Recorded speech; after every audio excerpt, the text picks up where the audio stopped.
No sé muy bien cómo empezar esto. Nunca he sido de exponer mi vida en ningún lado, mucho menos en Internet. Mi nombre es Elvira, tengo 66 años y estoy escribiendo esto aquí porque siento que si no lo saco, mi corazón va a explotar. Lo que viví parece de película, pero me pasó a mí, en mi casa, el día que se suponía que iba a ser el más feliz de mi vida desde que perdí a mi Roberto. Necesito contarlo. Necesito que alguien sepa la verdad, porque a veces ni yo misma creo que todo esto haya pasado. En un solo día, el día que lo cambió todo para siempre.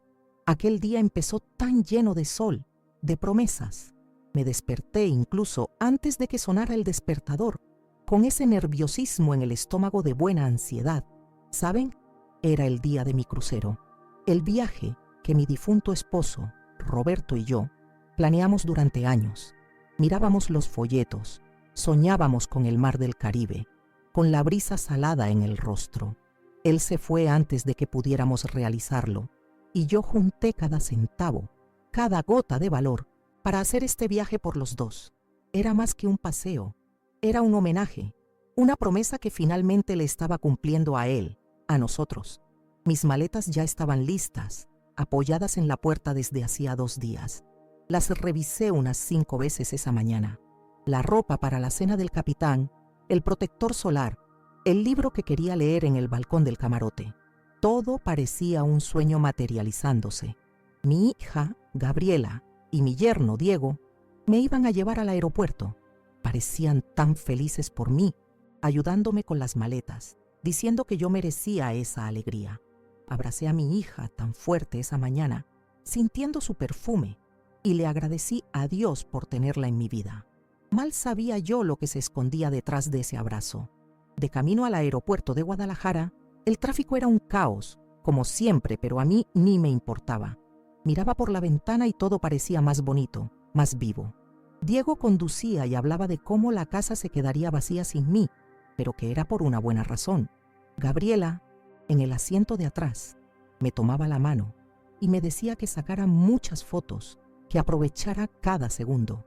Le prometí que sí, que mandaría fotos de todo. Recuerdo pensar en lo bendecida que era por tener una familia que me cuidaba, que me apoyaba. Me sentí la madre y la suegra más afortunada del mundo. Llegamos al aeropuerto con bastante antelación.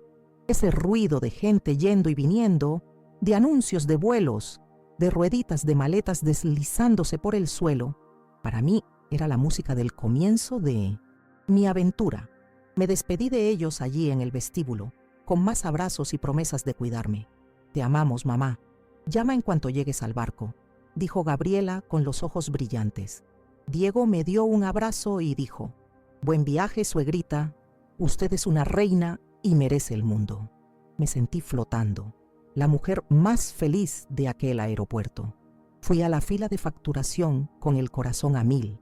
Era una fila enorme, pero mi emoción era mayor. Observaba a las familias, a las parejas, a los jóvenes, mochileros, y me sentía parte de ese universo de gente en busca de algo nuevo. Cuando finalmente llegó mi turno, entregué mi billete y el pasaje a la empleada con una sonrisa de oreja a oreja. Ella sonrió de vuelta, simpática, y empezó a teclear en el ordenador.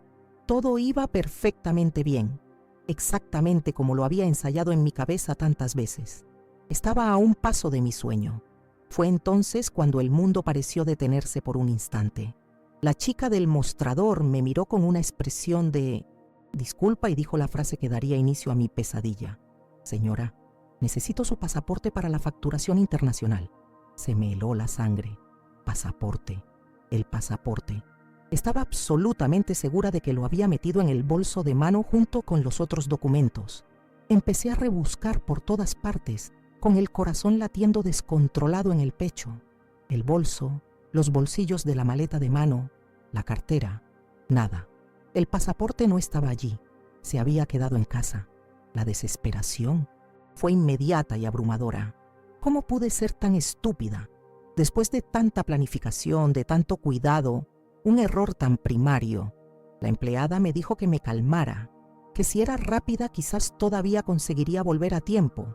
Apenas podía pensar con claridad.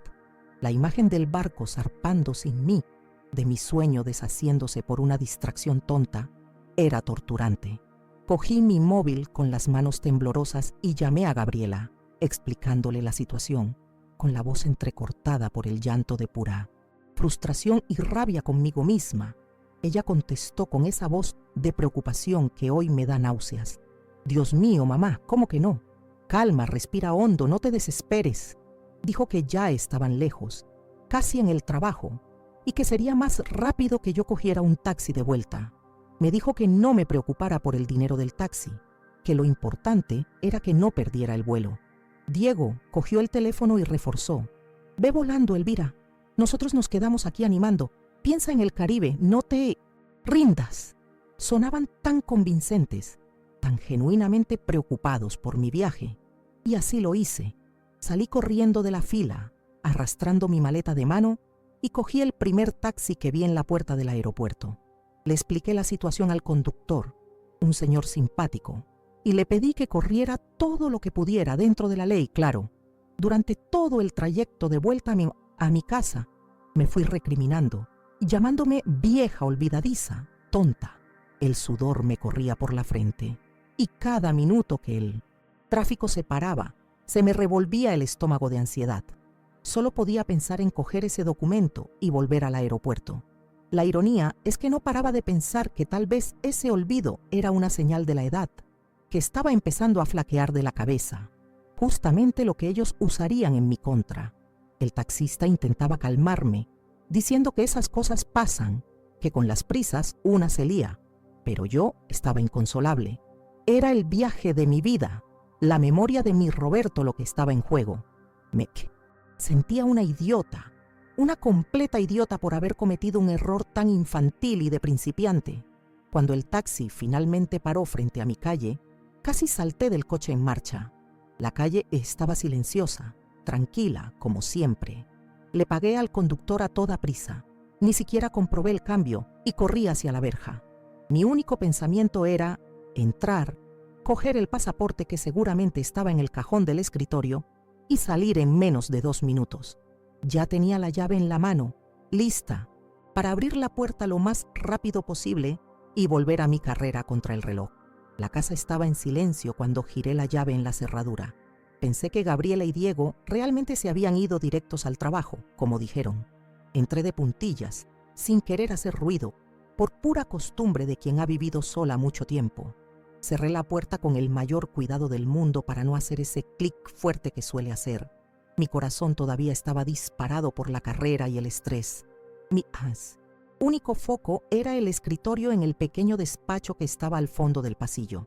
Fue cuando estaba en medio del pasillo, pasando por la puerta entreabierta del salón, que oí. Eran voces, bajas, susurradas, como si no quisieran ser oídas. Las reconocí al instante. Eran Gabriela y Diego. Mi primer pensamiento fue de alivio. «Ah, han venido a ayudarme. ¡Qué buenos hijos!», pensé por una fracción de segundo. Estaba a punto de llamarlos, de decirles que había llegado, cuando el contenido de su conversación me golpeó como un puñetazo en el estómago, paralizándome en el sitio. «Necesita firmar el poder antes de que se dé cuenta de que estamos vendiendo la casa», decía la voz de Diego, fría y calculadora, una voz que nunca antes había oído. «Con este viaje, tendremos tiempo de presentar los papeles. El abogado dijo que si presentamos el informe médico diciendo que está senil, que está perdiendo la memoria, el juez declara su incapacidad rapidito. Este olvido del pasaporte hoy nos ha venido de perlas. Es una prueba más para nuestra narrativa». Hablaba de mi mente, como si fuera un objeto a desechar. Me quedé inmóvil, escondida tras la pared del pasillo, apenas pudiendo respirar. El aire parecía haber sido robado de mis pulmones. No podía ser real. Debía de estar soñando una pesadilla causada por el estrés. Pero la voz de mi hija, de mi única hija, vino a continuación, confirmando el horror. «Lo sé, Diego, pero es la casa de mi madre, donde crecí». Dudó por un segundo y, por ese mísero segundo, tuve esperanza. Una esperanza que fue aplastada por la siguiente frase. «Pero tienes razón. Con el dinero de la venta, por fin pagamos tus deudas y compramos nuestro piso. Se acabó vivir de prestado». Sus palabras me atravesaron como un cuchillo de hielo. tus deudas. Así que era por eso, por el dinero, por la casa que Roberto y yo construimos con el sudor de toda una vida de trabajo. Cada ladrillo de esa casa tenía una historia, un recuerdo. Aquello no era un inmueble, era mi hogar, nuestro santuario, y estaban planeando robármelo, descartándome como si fuera un mueble viejo e inútil, declarándome loca para poner sus manos en lo que era mío. Me encogí allí en el pasillo, sintiendo que las piernas me flaqueaban. Las náuseas me subieron por la garganta. El shock era tan grande, tan absoluto, que mi cerebro se negaba a procesarlo.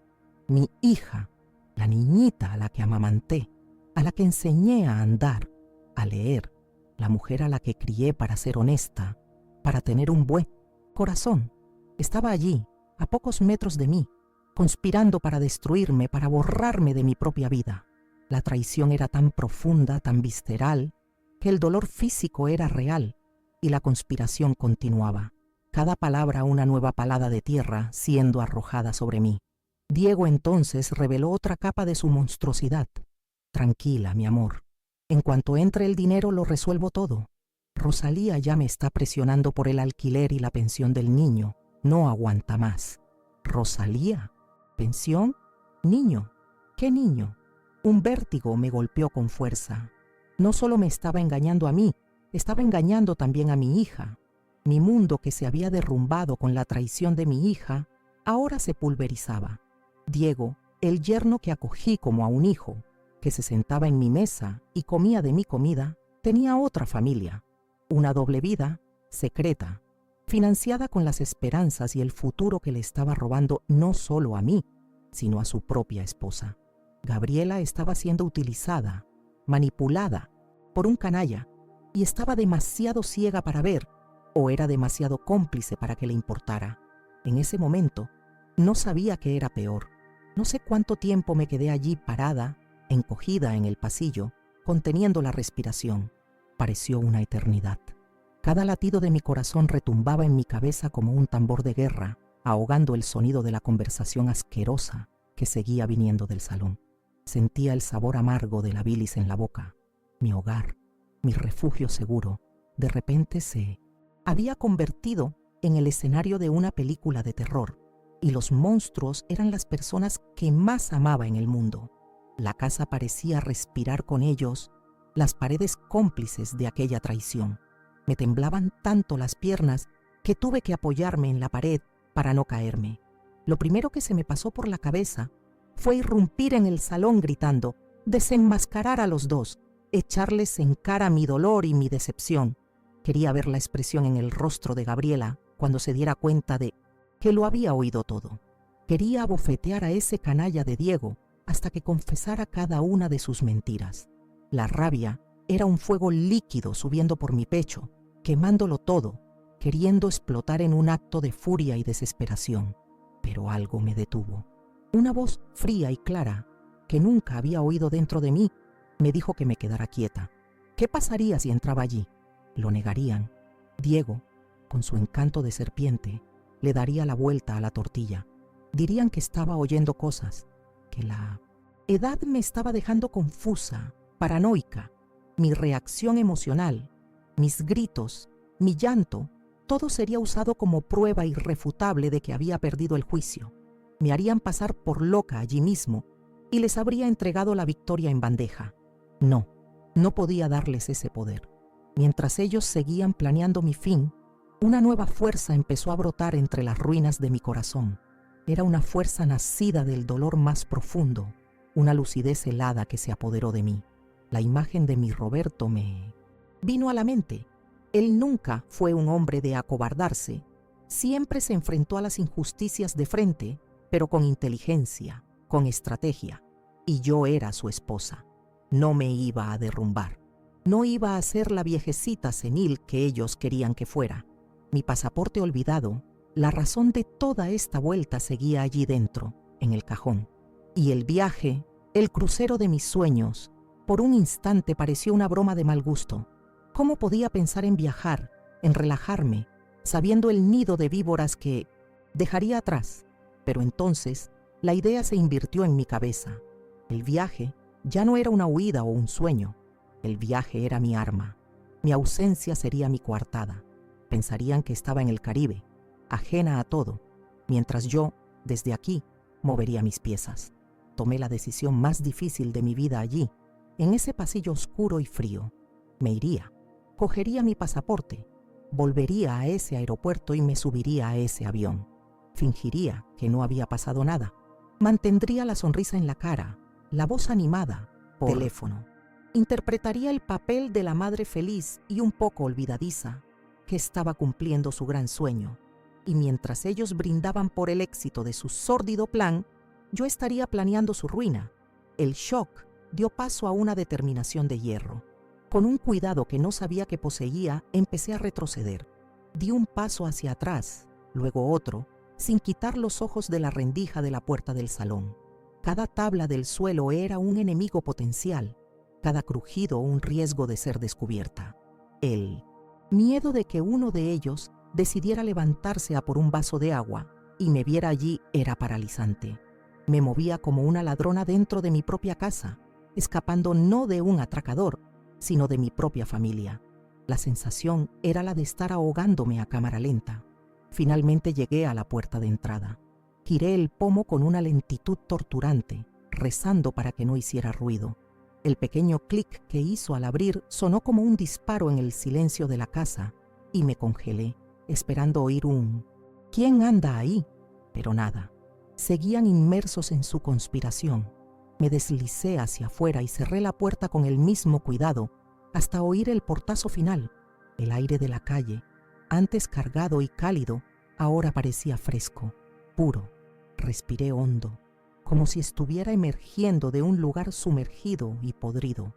Me quedé parada en la acera por un momento, la maleta de mano aún en mi mano, todo el cuerpo temblando. El mundo parecía diferente. Los colores de la calle, los sonidos de los coches pasando a lo lejos, todo parecía extraño, como si estuviera viendo a través de un cristal.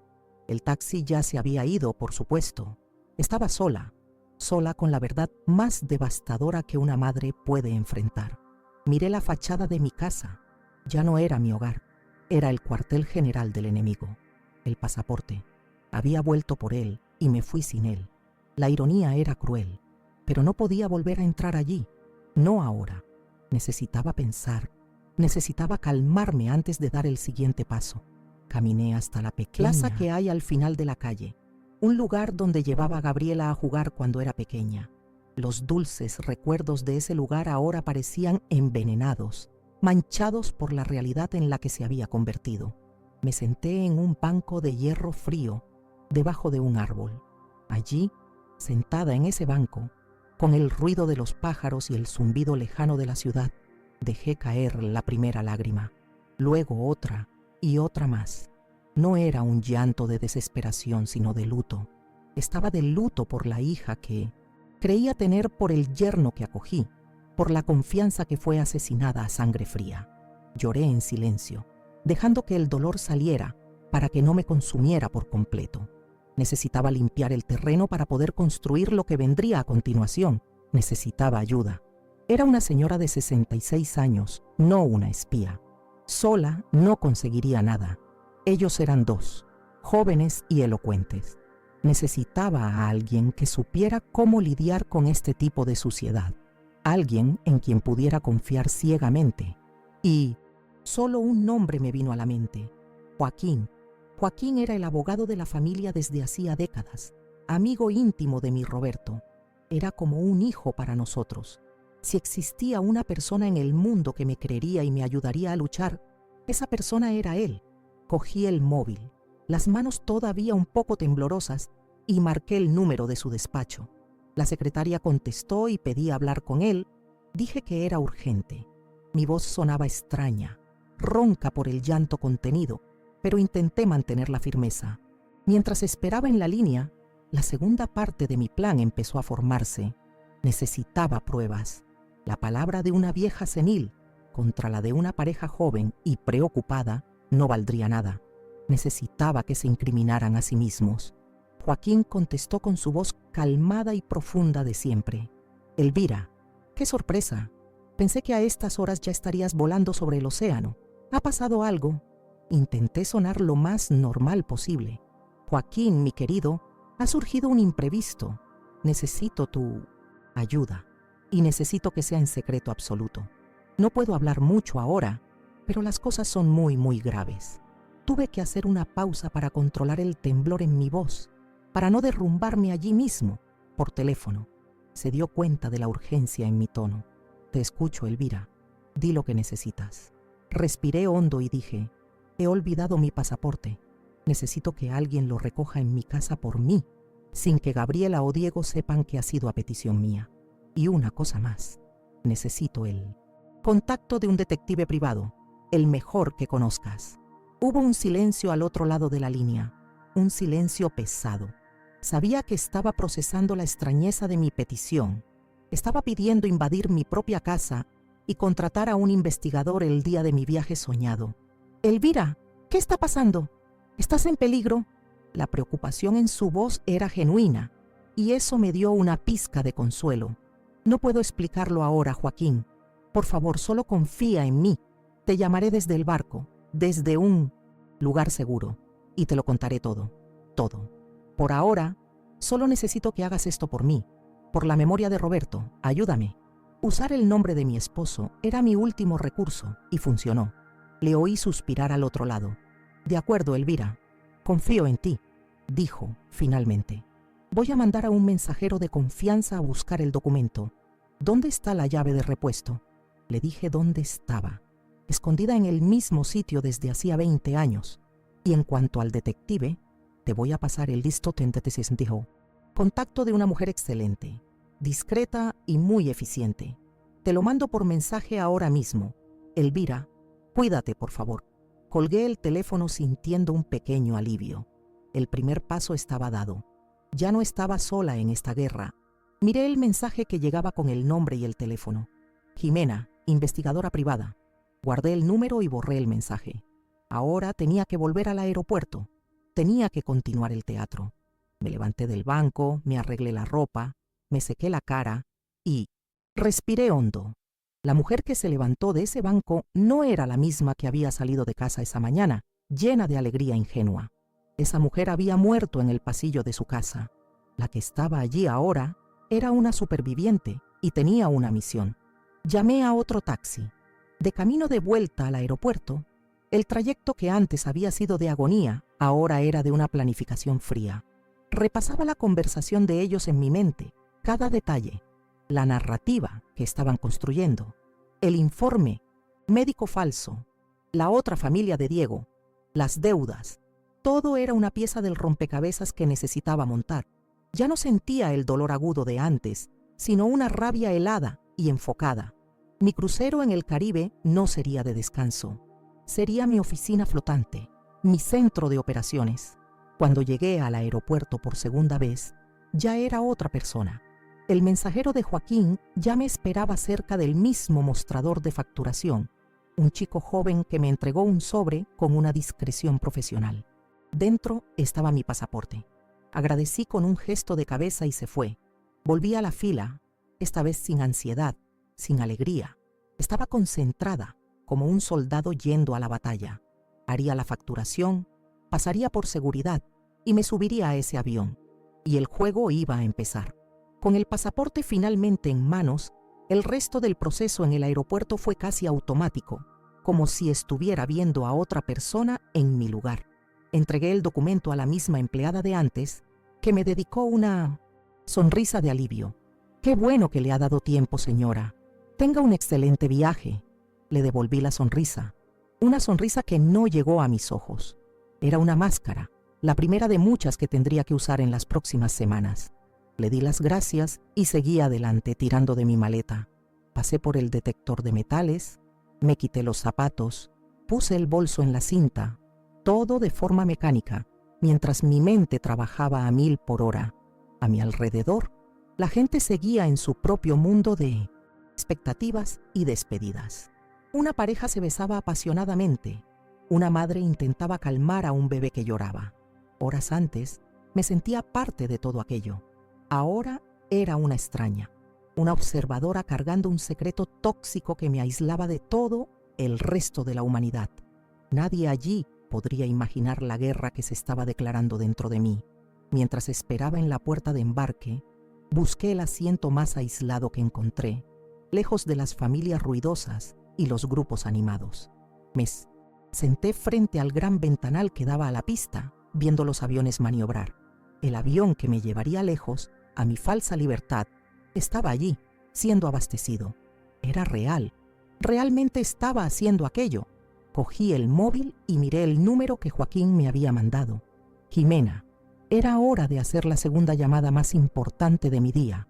Marqué el número con el dedo tembloroso, pero la voz que contestó al otro lado era firme y profesional.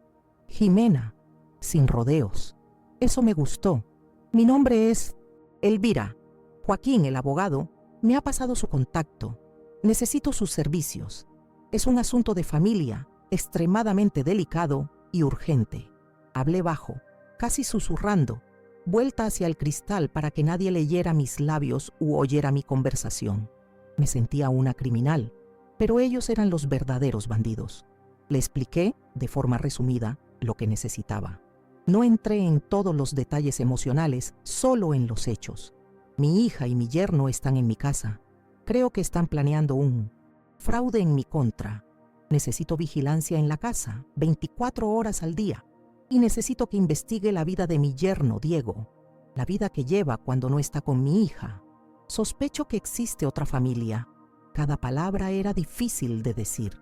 Era la admisión de mi tragedia personal, pero las dije con la frialdad que la situación exigía. Jimena escuchó todo en silencio, sin interrumpirme. Cuando terminé, hizo algunas preguntas cortas y directas. La dirección de la casa, los nombres completos, una descripción física de ellos. Me dijo el precio de sus honorarios diarios y cómo podía hacer la transferencia. Estaré en su calle en menos de 1 hora, señora Elvira. Mantendré el contacto por mensajes codificados. No sabrán que existo. Colgar ese teléfono fue como encender la mecha de una bomba. El plan estaba en marcha. Tenía una aliada. Cuando empezó la llamada para el embarque, me levanté y me puse en la fila como todos los demás. Mostré mi tarjeta de embarque, caminé por el túnel que me llevaría a la aeronave y, a cada paso, sentía que me alejaba más de la Elvira ingenua y frágil. Al entrar en el avión y encontrar mi asiento en la ventana, una calma extraña se apoderó de mí. La puerta de la aeronave cerrándose hizo un sonido definitivo. Estaba segura aquí. Por ahora no podían alcanzarme. Y, lo más importante, no sabían que yo sabía. El avión empezó a rodar por la pista y yo miraba hacia afuera, a las luces del aeropuerto que se quedaban atrás. Pensé en mi casa, en esa casa que ahora era un territorio hostil. Pensé en Gabriela y Diego, probablemente celebrando mi partida, pensando que tenían todo el tiempo del mundo para ejecutar su plan. Una sonrisa amarga apareció en mi rostro. Se llevarían una sorpresa. La viejecita que creían que se iba de paseo al Caribe estaba en realidad yendo a la guerra. El despegue me presionó contra el asiento y sentí como si me estuvieran lanzando hacia mi nuevo destino. Durante el vuelo, la azafata pasó ofreciendo bebidas, comida. No, rechacé. Cogí el libro que había separado con tanto cariño para leer en el viaje, pero no pude concentrarme en una sola palabra. Las letras bailaban en la página, pero mi mente estaba en otro lugar. Estaba en Guadalajara, en mi calle, imaginando a la investigadora Jimena posicionada en algún lugar discreto, observando cada movimiento, cada coche que paraba frente a mi casa. La vigilancia era el primer paso, pero no era suficiente. Necesitaba más. Necesitaba ojos y oídos dentro de la casa. Su palabra contra la mía no bastaría, incluso con un informe de una investigadora. Necesitaba pruebas concretas, irrefutables, pruebas que le mostraran a un juez, al mundo, quiénes eran realmente. Fue ahí cuando me acordé de una conversación que tuve con mi sobrino, el hijo de mi hermana, un chico que entiende todo de tecnología.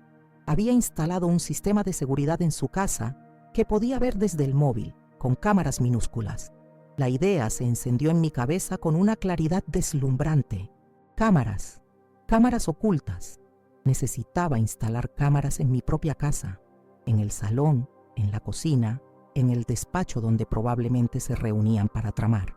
La idea era terrible, una violación de la privacidad que en cualquier otra circunstancia me habría horrorizado.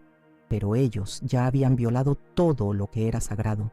Habían invadido mi vida, mis planes, mi futuro. Yo solo estaba devolviéndoles la jugada con la misma moneda, pero en nombre de la justicia.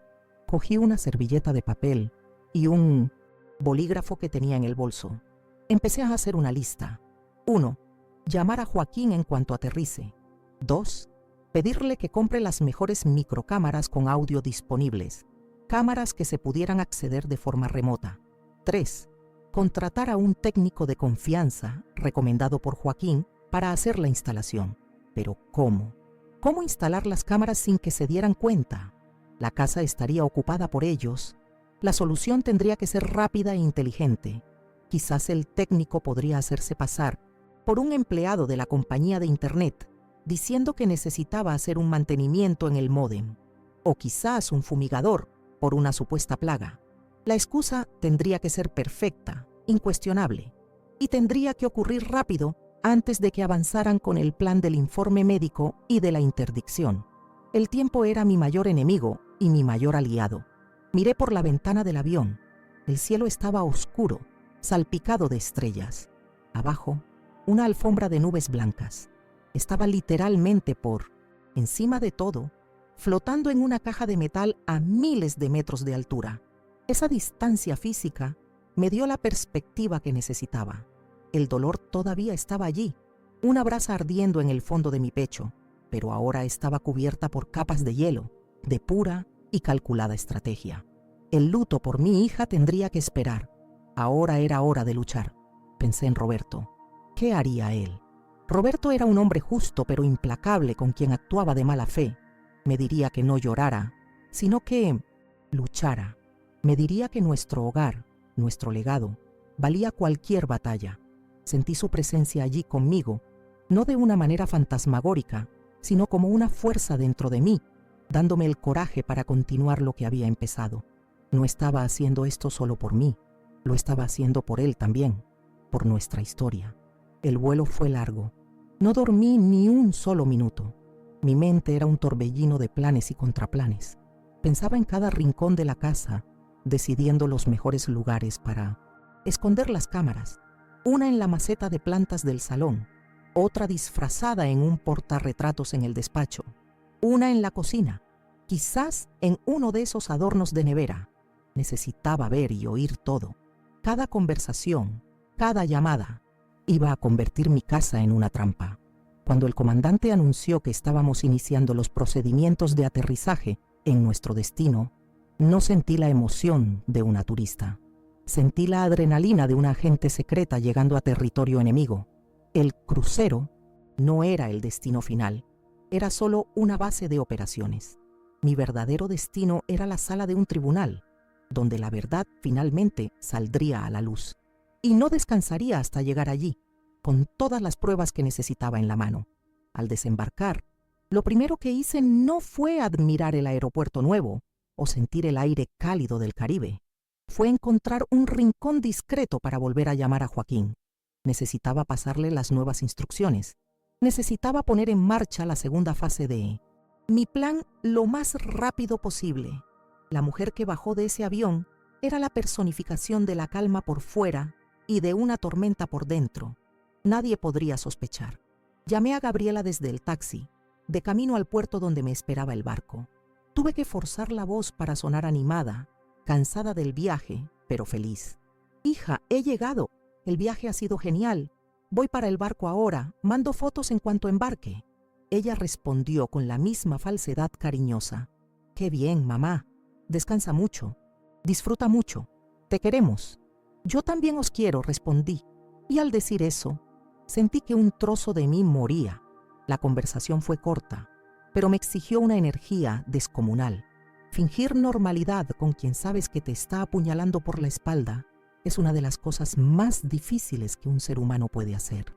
Cada palabra de ella era una mentira y cada palabra mía era una actuación. Colgué el teléfono y respiré hondo, sintiendo el peso de ese teatro. Pero era necesario. El espectáculo tenía que continuar para que el telón pudiera caer sobre ellos al final, y no sobre mí. El taxi me dejó en el puerto, y el caos era aún mayor que en el aeropuerto. Una multitud de gente feliz, vistiendo ropas de colores, sombreros de paja, todos con la misma expresión de pura alegría y expectación. Familias enteras arrastrando maletas, riendo a carcajadas. La música caribeña sonaba en algún altavoz, creando una atmósfera de fiesta. Para todos allí era el comienzo de un sueño. Para mí era el comienzo de la parte más difícil de mi farsa. Era una viuda de luto en un funeral, pero tenía que fingir que estaba en un carnaval. Hice la facturación del crucero, un proceso largo y lleno de colas. Entregué mis documentos, me hice la foto para la tarjeta de identificación del barco e intenté sonreír para la cámara. La sonrisa que salió debió ser una mueca horrible, pero nadie pareció notarlo. Recibí mi tarjeta, que era la llave de mi habitación y también mi forma de pago a bordo. Sostuve ese trozo de plástico en la mano.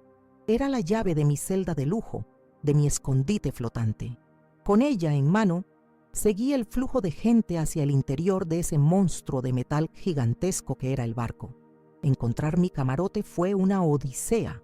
Pasillos y más pasillos, todos iguales con puertas idénticas. Cuando finalmente encontré el mío, el número 734, respiré hondo antes de insertar la tarjeta. Al abrir la puerta, mi corazón dio un vuelco. Era exactamente como en las fotos de los folletos que Roberto y yo mirábamos. Una cama grande y arreglada, una pequeña sala y al fondo la puerta de cristal que daba al balcón. El balcón con vistas al mar que tanto soñamos. La visión era tan perfecta que dolió físicamente. Dejé mi maleta de mano en el suelo y caminé lentamente hasta el balcón. Abrí la puerta y el olor del mar, el aire salado, me envolvió. Era real. Estaba allí, pero estaba sola. La silla junto a la mía estaba vacía. El espacio que debería estar lleno con la risa de mi Roberto estaba hueco, silencioso. Me quedé allí, agarrada a la barandilla, mirando el movimiento del puerto, y sentí una ola de tristeza tan profunda que casi me derriba. Este se suponía que era nuestro momento, y me lo habían robado a mí también, pero no era momento de flaquear. Me tragué el llanto, respiré hondo el aire del mar como si pudiera darme fuerza, y volví al interior del camarote. Cerré la puerta del balcón, bloqueando el sonido de la fiesta de fuera. El silencio de la habitación era lo que necesitaba. Cogí mi móvil. Era hora de volver a llamar a Joaquín. Necesitaba saber que estaba a bordo, que la primera parte del plan había funcionado. Él era mi única ancla con la realidad, mi general en tierra firme. «Elvira, lo has conseguido», dijo con la voz llena de alivio. «Lo he conseguido, Joaquín. Estoy en el camarote. El barco zarpa en pocas horas», respondí con voz baja y seria. «Tenemos que actuar rápido. He pensado en algo. Necesitamos instalar cámaras dentro de la casa. Cámaras con audio, a las que pueda acceder desde aquí. Es la única manera de tener pruebas irrefutables de lo que están planeando decir y hacer. La palabra de una investigadora puede no ser suficiente para probar su conspiración». Hubo una pausa al otro lado. Sabía que estaba pidiendo algo enorme, arriesgado. «Cámaras. Elvira, eso es peligroso. Si lo descubren, la situación puede empeorar mucho. Podrían volverse agresivos», ponderó con clara preocupación en su voz. «Más peligroso que me internen en un asilo, me quiten todo lo que es mío y me dejen morir, mientras ese canalla mantiene a otra familia con mi dinero. No, Joaquín, el peligro ya está instalado en mi vida. Ahora es el momento de luchar con las mismas armas sucias que ellos usan». Mi firmeza pareció convencerlo. «Tienes razón», suspiró. «Vale, cámaras. Voy a encargar el equipo hoy mismo, pero ¿cómo vamos a instalarlas? ¿Están en la casa?». Fue la pregunta que pasé horas pensando en el avión. «Vas a contratar al mejor técnico que conozcas, alguien de absoluta confianza. Se hará pasar por un técnico de la empresa de Internet. Llamará a la casa y dirá que hay una inestabilidad en la señal de la zona y que es necesaria una revisión del módem y del cableado interno para evitar una interrupción total del servicio. Es una excusa plausible. Nadie cuestiona a la compañía de Internet». Joaquín se quedó en silencio, procesando. «Es un buen plan. Es un plan genial, de hecho. Gabriela y Diego no entienden nada de tecnología, se lo creerán. Chae, organizaré todo. Compraré los aparatos y encontraré al hombre adecuado para el trabajo. Puede hacerlo mañana mismo. Te mantendré informado de cada paso, prometió. Gracias, Joaquín. No sé qué haría sin ti. Estamos juntos en esto, Elvira. Por Roberto.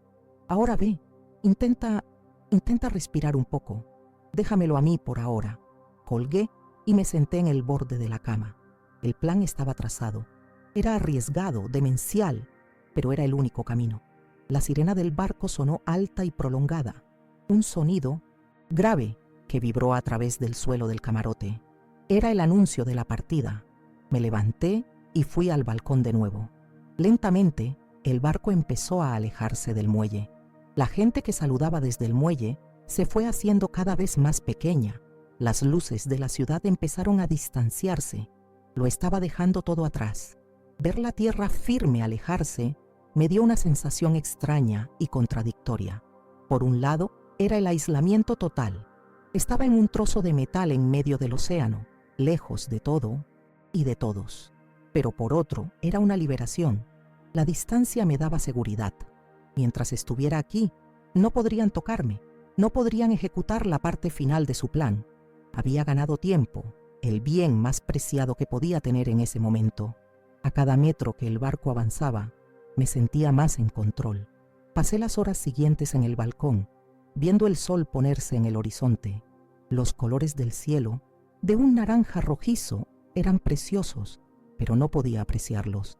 Mi mente repasaba cada detalle del plan, cada posible fallo. ¿Y si el técnico no era convincente? ¿Y si Gabriela decidía quedarse en casa todo el día vigilando su trabajo? ¿Y si una de las cámaras era descubierta? Los riesgos eran inmensos, pero la alternativa, no hacer nada, era impensable. No fui a la cena de bienvenida. No tenía estómago para comer y mucho menos para conversaciones triviales con extraños. Pedí un servicio de habitaciones sencillo, un sándwich y un té, más por necesidad que por ganas. Comí allí mismo, en la pequeña mesa del camarote, mientras miraba la oscuridad del mar por la ventana. El barco era una ciudad de luz y alegría, flotando en medio de una negrura infinita. Y yo era el punto más oscuro y silencioso de esa ciudad. Fue esto entonces cuando mi móvil vibró sobre la mesa. Un número que no conocía. Un mensaje de texto. Mi corazón se aceleró. Era Jimena. Abrí el mensaje con las manos sudando.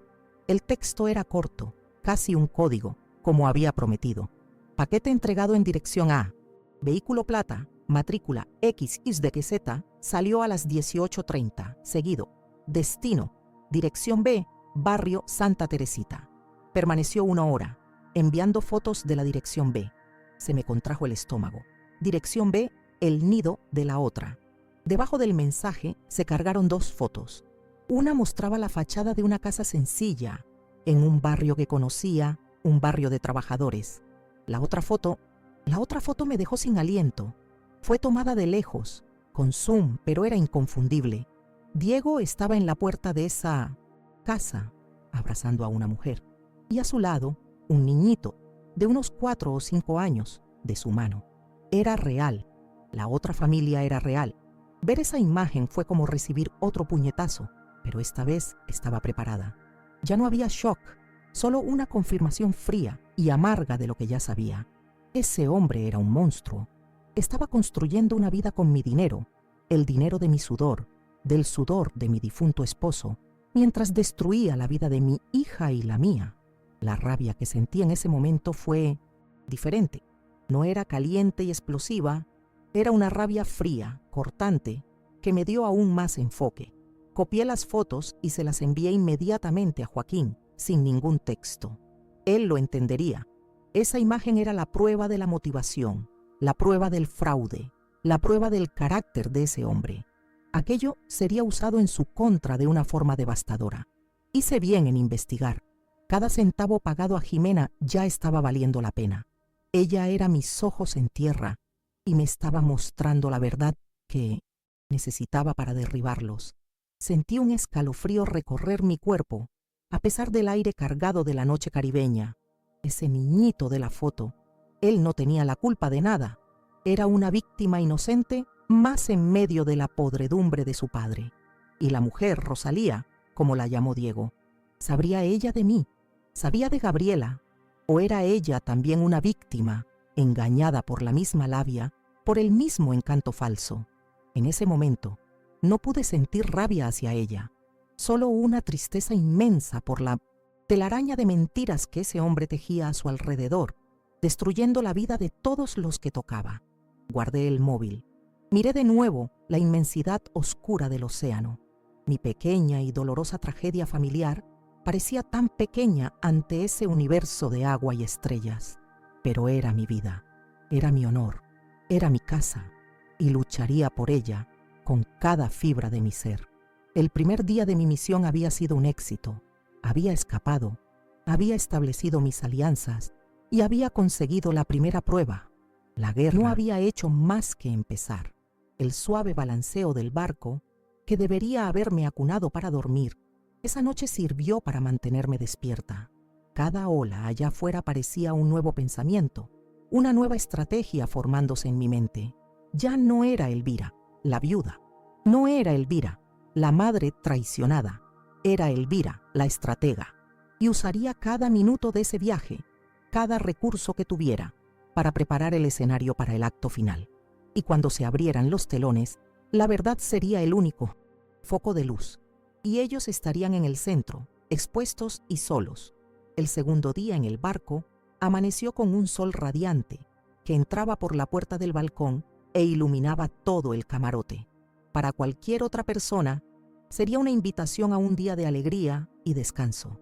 Para mí, era solo el comienzo de otro turno de 24 horas de vigilancia y ansiedad. Sabía que, para mantener mi farsa, no podía quedarme encerrada en el camarote todo el tiempo. Alguien podría notarlo, una camarera, un vecino de pasillo. Necesitaba ser vista, necesitaba parecer una turista normal. Me obligué a salir. Fui al restaurante del buffet para el desayuno, un lugar enorme, ruidoso y abarrotado. Cogí un plato y puse algunas frutas, un pan, solo para tener algo delante. Me senté en una mesa sola, observando a la gente a mi alrededor.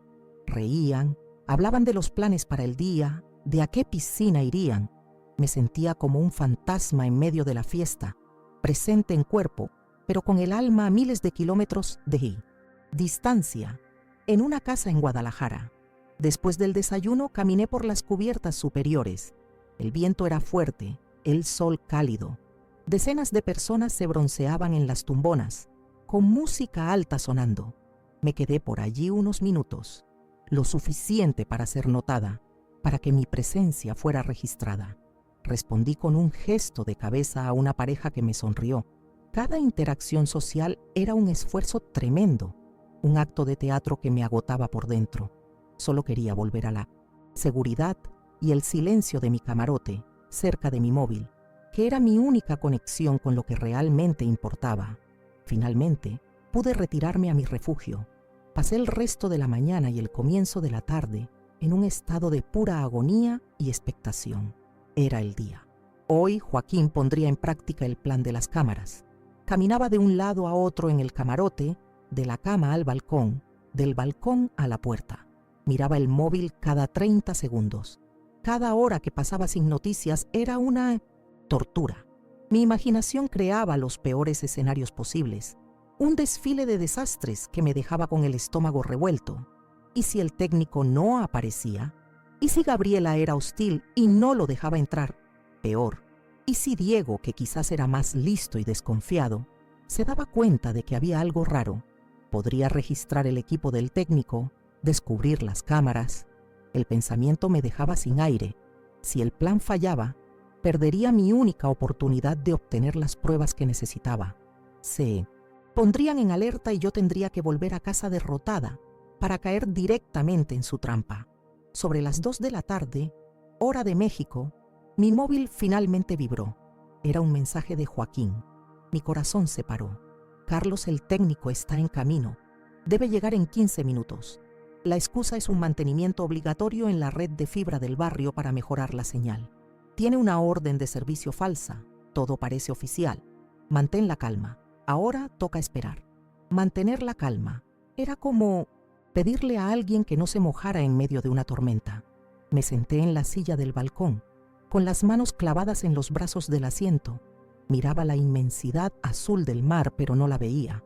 En mi mente, veía mi calle, el coche de la empresa de internet parando frente a mi verja. Veía a un hombre, Carlos, bajando con una caja de herramientas. Lo veía tocar el timbre. ¿Quién atendería? Gabriela, Diego, ambos. Casi podía oír la conversación, la excusa siendo dicha. Su reacción estaba completamente ciega y sorda, y el desamparo era la peor sensación del mundo. Los minutos se arrastraban como horas. Pasó una hora, luego 1 hora y media. El silencio en mi móvil era ensordecedor. ¿Qué estaba pasando? La instalación debería ser rápida. ¿Habrá salido algo mal? ¿Lo habrán descubierto y ahora Joaquín estaba intentando resolver la situación antes de avisarme? El optimismo que sentí la noche anterior dio paso a un pánico frío. Empecé a pensar que había sido una pésima idea, que había sido imprudente y había puesto a todos en riesgo. Cuando ya estaba a punto de no aguantar más y llamar a Joaquín, rompiendo nuestro acuerdo de solo hablarnos en caso de extrema necesidad, el móvil vibró de nuevo. Agarré el aparato con manos temblorosas. Otro mensaje de él. Lo abrí con el corazón en un puño. Misión cumplida. Carlos acaba de salir. Todo ha salido a la perfección. Gabriela estaba sola y se lo ha tragado por completo. Sistema instalado y en línea. Te envío los datos de acceso en 1260 instantes. Lo has conseguido, Elvira. La ola de alivio que me golpeó fue tan fuerte que mi cuerpo se ablandó. Me recosté en la silla, cerrando los ojos, y respiré hondo por primera vez en horas. Lágrimas de pura tensión y gratitud corrieron por mi rostro. Lo habíamos conseguido. El paso más arriesgado, el más peligroso, había sido un éxito. Gabriela estaba sola y se lo había creído. La suerte, por primera vez en mucho tiempo, parecía estar de mi lado. Ya no era ciega, tendría ojos y oídos. Justo después, llegó otro mensaje con un enlace, un nombre de usuario y una contraseña. Las instrucciones eran simples: hacer clic, instalar la aplicación e iniciar sesión. Con los dedos todavía un poco temblorosos, seguí los pasos. Descargué la aplicación. Una pantalla negra con un icono discreto apareció en mi móvil. Introduje el usuario y la contraseña que Joaquín me envió. La pantalla cargó por un segundo que pareció una vida entera. Y entonces sucedió. La pantalla de mi móvil se dividió en 4 cuadrados, 4 imágenes en directo desde el interior de mi casa. Me quedé boquiabierta. Allí estaba mi salón, visto desde arriba, desde la esquina donde estaba la maceta de helechos. Allí estaba mi cocina, con una vista perfecta de la mesa donde comíamos. El despacho, con la cámara posicionada en un portarretratos en la estantería. Y el pasillo, con una vista amplia de la puerta de entrada. Era impactante, invasivo, y la herramienta más poderosa que jamás he tenido en mis manos. En las imágenes del salón, los vi. Gabriela y Diego estaban sentados en el sofá. El mismo sofá donde Roberto y yo vimos tantas telenovelas, tantas películas. Hablaban, gesticulaban. La aplicación me permitía seleccionar una cámara para escuchar el audio. Toqué la pantalla del salón y el sonido llegó a mis auriculares. Sus voces, claras como el cristal, invadieron mi cabeza, viniendo directamente del corazón de mi casa. No tenían ni idea, estaban completamente expuestos. Ni siquiera sospechó. Creyó que el tipo de internet era un encanto, hasta le ofreció un vaso de zumo. Decía Gabriela, riendo. Una risa que me heló la sangre. Mejor así, una cosa menos de la que preocuparse, respondió Diego con desdén. Ahora que la vieja está lejos, flotando por ahí, podemos acelerar las cosas con el abogado. Necesitamos ese informe lo más rápido posible. Llamé al doctor Ramírez. Dijo que puede facilitar las cosas por un precio justo. Doctor Ramírez, un médico al que estaban sobornando para falsificar un informe sobre mi salud mental. Con cada nueva información, el agujero en el que se enterraban se hacía más profundo. Y yo estaba allí, a miles de kilómetros, viéndolo todo en tiempo real, recogiendo cada palabra, cada prueba. La sensación de poder era embriagadora, pero también aterradora. Me había convertido en una espía de mi propia vida. Pasé el resto de la tarde y el comienzo de la noche hipnotizada por la pantalla del móvil. Los veía caminar por la casa, comer en mi cocina, usar mis cosas como si todo fuera ya suyo. Oí conversaciones banales, discusiones sobre facturas, planes para la cena, pero, entremezcladas con eso, venían las pepitas de oro, las conversaciones sobre la venta de la casa, las menciones a las deudas de Diego, las quejas sobre la lentitud del proceso.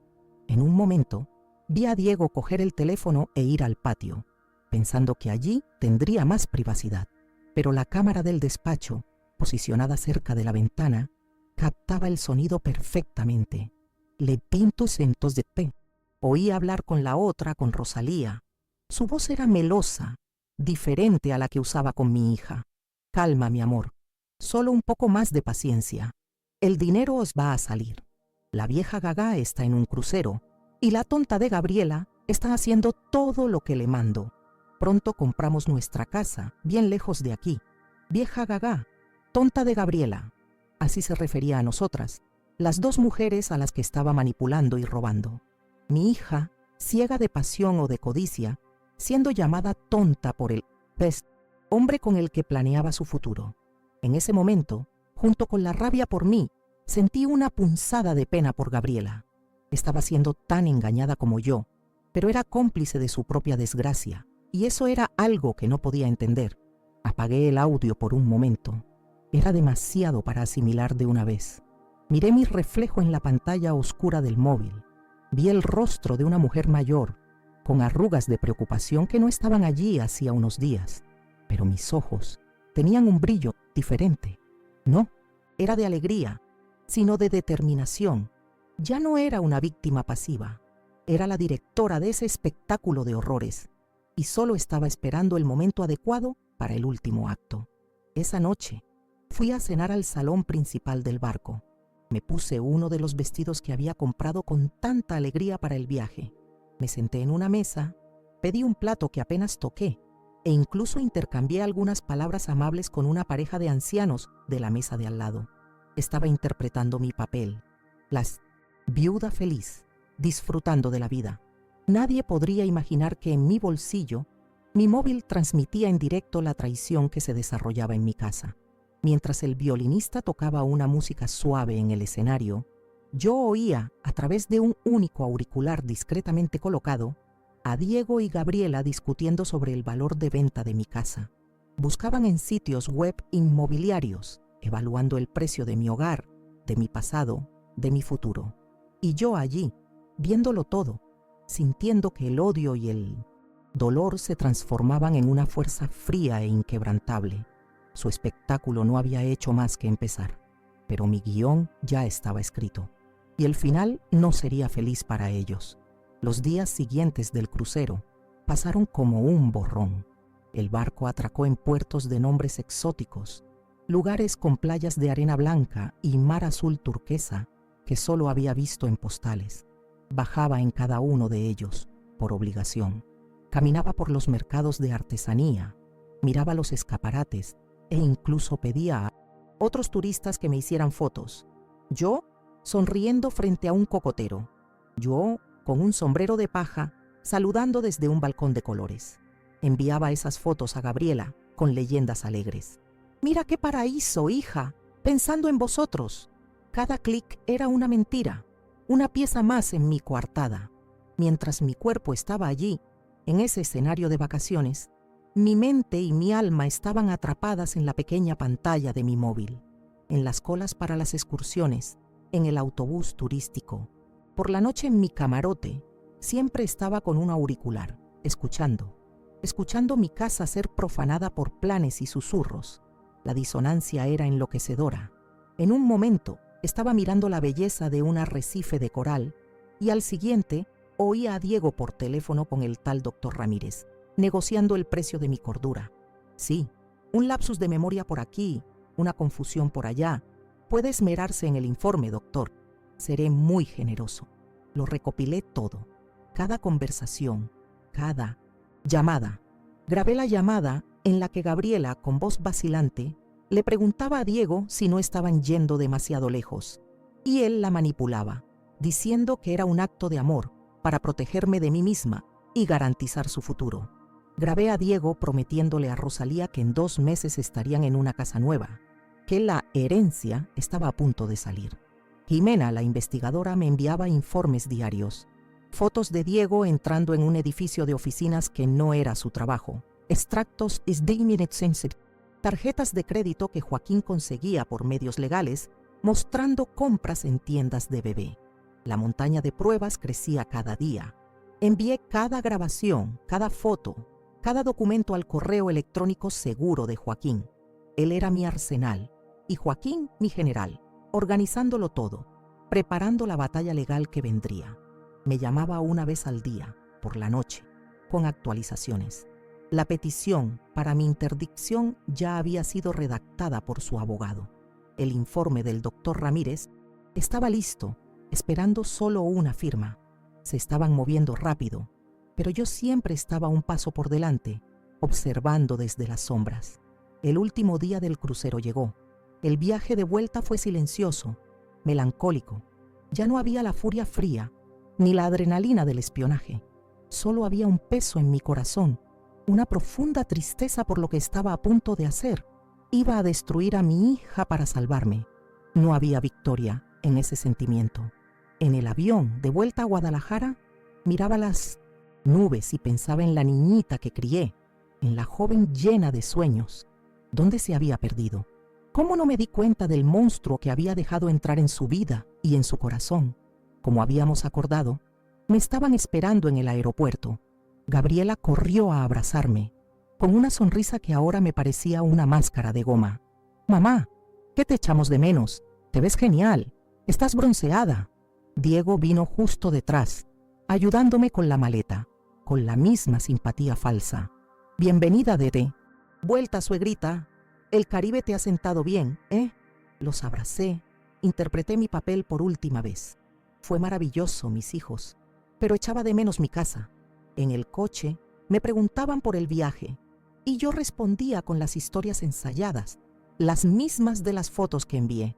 La tensión dentro de ese coche era tan espesa que se podría cortar con un cuchillo. Al llegar a casa, la sensación fue extraña.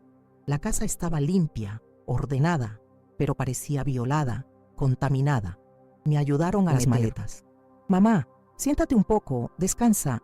Tenemos que hablar contigo de una cosa. Es importante y estamos muy preocupados», empezó Gabriela con la voz suave y ensayada. Ahí estaba, el principio del fin. Me senté en mi sillón favorito. Diego se sentó en el sofá, a su lado, tomándole la mano como un pilar de apoyo. La escena era patética. «Mamá, hemos notado que andas un poco olvidadiza últimamente», continuó Gabriela. «Lo del pasaporte y otras cositas. Te queremos más que a nada. Y por eso creemos que quizás es hora de que tengas una ayuda para administrar tus cosas, tus finanzas, para que nadie se aproveche de ti». La audacia era increíble.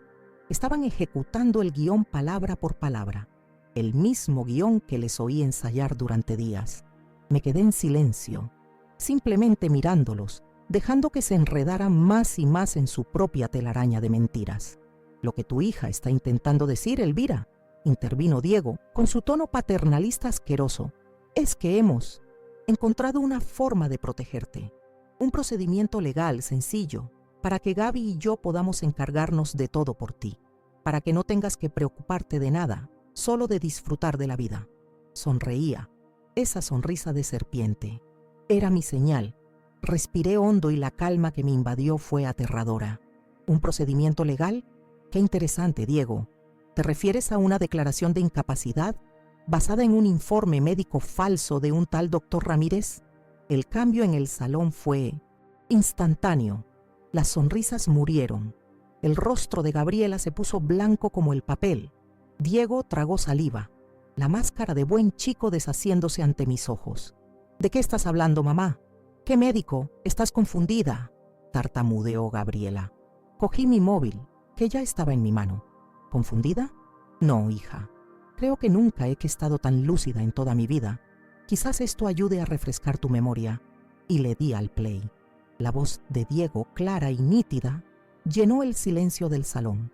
La vieja está en un crucero y la tonta de Gabriela está haciendo todo lo que le mando. El grito de Gabriela fue un sonido que nunca olvidaré, una mezcla de shock, dolor y humillación. Miró a Diego como si lo viera por primera vez. Él, por su parte, estaba paralizado, con los ojos desorbitados, la boca semiabierta, pero no había terminado. Creo que la tonta aquí no es Gabriela, Diego. La tonta es Rosalía, que no sabe que estás usando el dinero del timo para pagar las deudas que hiciste con usureros. ¿No es así? Miré la televisión del salón que hasta entonces estaba apagada. Cogí el pequeño mando a distancia que Joaquín me había dejado y apreté un botón. La pantalla se encendió y en ella la foto que Jimena había tomado. Diego en la puerta de la otra casa, abrazando a Rosalía, con el niñito a su lado. La segunda familia, el secreto expuesto en una pantalla de 50 pulgadas. Gabriela miró de la grabación en mi móvil a la foto en la tele y luego al hombre a su lado. Su mundo se derrumbó allí en ese instante. Empezó a sollozar, un llanto convulso, desesperado, el llanto de quien entiende que ha sido traicionada a todos los niveles posibles. Diego se levantó de un salto, con el pánico estampado en su rostro. «Esto es un montaje. Tú, vieja loca, tú has montado todo esto». Dio un paso hacia mí, la rabia sustituyendo al shock. Pero, en ese exacto momento, la puerta de entrada se abrió. Era Joaquín, y detrás de él, 2 policías uniformados. La expresión de Diego cambió de rabia a puro terror. Estaba acorralado. La casa se había convertido en el cazador. «Diego está detenido por intento de estafa, fraude y conspiración», dijo uno de los policías con voz firme, mientras se acercaba con las esposas. «Tenemos una orden judicial y tenemos pruebas suficientes para garantizar que pase un buen tiempo pensando en lo que ha hecho». Joaquín se acercó a mí, poniendo una mano protectora en mi hombro. Diego no se resistió, solo me miró, con un odio que jamás olvidaré, antes de ser llevado. Gabriela seguía en el sofá, inmóvil, con el rostro hundido en las manos, el cuerpo sacudido por los sollozos. No miró a su marido siendo arrestado, no dijo una palabra. La otra mujer, Rosalía, fue localizada y llamada a declarar al día siguiente. Descubrimos que ella también era una víctima. Creía que Diego era divorciado y que estaba esperando una herencia para empezar una nueva vida con ella y su hijo. Su telaraña de mentiras había destruido innumerables vidas. Después de que la policía y Joaquín se fueran, un pesado silencio cayó sobre la casa. Un silencio roto solo por el llanto bajo de mi hija. Me senté en el sillón de nuevo, mirándola. Había vencido. Mi casa estaba a salvo. Mi dignidad, restaurada. Pero, ¿a qué costo? Miré a la figura destruida en mi sofá y no vi a una cómplice, sino a una víctima de su propia ambición, de su propia ceguera y de un manipulador cruel. Pero la elección fue suya y las consecuencias también lo serían. No la eché, no grité. Solo dije con voz cansada: «Tendrás que decidir qué hacer con tu vida ahora, Gabriela, pero no será aquí». Levantó la cabeza con el rostro hinchado y rojo y por primera vez vi a la niñita que había perdido. Simplemente asintió, se levantó y se fue a su antigua habitación en silencio. A la mañana siguiente hizo una maleta y se fue a casa de una amiga. No hemos vuelto a hablar desde entonces. Hoy estoy aquí, en mi casa. Está silenciosa, pero segura. Las cámaras han sido retiradas. Los recuerdos de esa semana de terror todavía me persiguen, pero me estoy curando. La herida de la traición de Diego cicatrizará, pero la herida dejada por mi hija quizás nunca se cierre. Gané la guerra, pero perdí a la persona que más amaba en el proceso. No sé si hay victoria en eso. Solo sé que sobreviví y que, a pesar de todo, soy más fuerte de lo que jamás imaginé ser. Y esta historia, por muy dolorosa que sea, necesitaba ser contada.